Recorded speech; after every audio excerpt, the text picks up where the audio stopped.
So if you want to change the world, start off by making your bed. If you make bed every morning, you will have accomplished the first task of the day. It will give you a small sense of pride, and it will encourage you to do another task, and another, and another. And by the end of the day, that one task completed will have turned into many tasks completed. Making your bed will also reinforce the fact that the little things in life matter. If you can't do the little things right, you'll never be able to do the big things right. And if by chance you have a miserable day, you will come home to a bed that is made, that you made. And a made bed gives you encouragement that tomorrow will be better. To pass SEAL training, there are a series of long swims that must be completed. One is the night swim. Before the swim, the instructors joyfully brief the students on all the species of sharks that inhabit the waters off San Clemente. They assure you, however, that no student has ever been eaten by a shark, at least not that they can remember. But you are also taught that if a shark begins to circle your position, stand your ground. Do not swim away. Do not act afraid.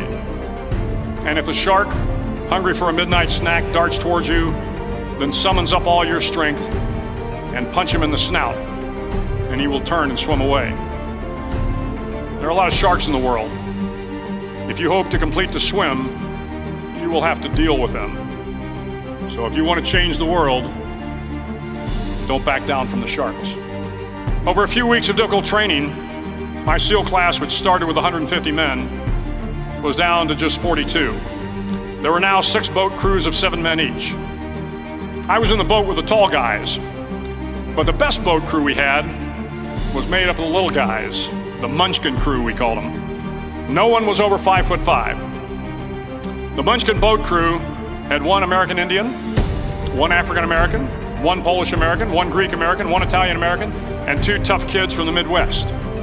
They out-paddled, outran, and outswam all the other boat crews.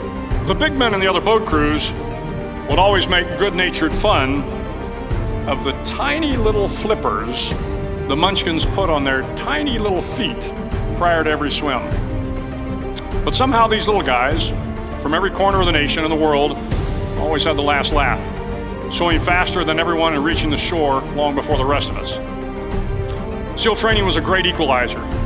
Nothing mattered but your will to succeed, not your color, not your ethnic background, not your education, not your social status.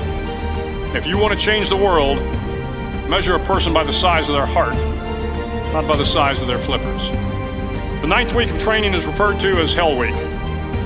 It is 6 days of no sleep, constant physical and mental harassment, and 1 special day at the Mud Flats. The Mud Flats are an area between San Diego and Tijuana where the water runs off and creates the Tijuana Sloughs, a swampy patch of terrain where the mud will engulf you. It is on Wednesday of Hell Week that you paddle down to the Mud Flats and spend the next 15 hours trying to survive the freezing cold, the howling wind, and the incessant pressure to quit from the instructors.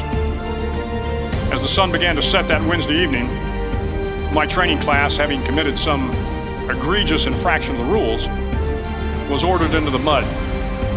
The mud consumed each man till there was nothing visible but our heads. The instructors told us we could leave the mud if only 5 men would quit. Only 5 men, just 5 men, and we could get out of the oppressive cold. Looking around the mud flat, it was apparent that some students were about to give up. It was still over 8 hours till the sun came up. 8 more hours of bone-chilling cold. The chattering teeth and the shivering moans of the trainees were so loud, it was hard to hear anything. And then one voice began to echo through the night. One voice raised in song. The song was terribly out of tune, but sung with great enthusiasm. One voice became 2, and 2 became 3, and before long, everyone in the class was singing. The instructors threatened us with more time in the mud if we kept up the singing, but the singing persisted, and somehow the mud seemed a little warmer, and the wind a little tamer, and the dawn not so far away. If I have learned anything in my time traveling the world, it is the power of hope. The power of one person, a Washington, a Lincoln, King, Mandela, and even a young girl from Pakistan, Malala. One person can change the world by giving people hope. So if you want to change the world, start each day with a task completed. Find someone to help you through life. Respect everyone. Know that life is not fair and that you will fail often. But if you take some risks, step up when the times are the toughest, face down the bullies, lift up the downtrodden, and never ever give up.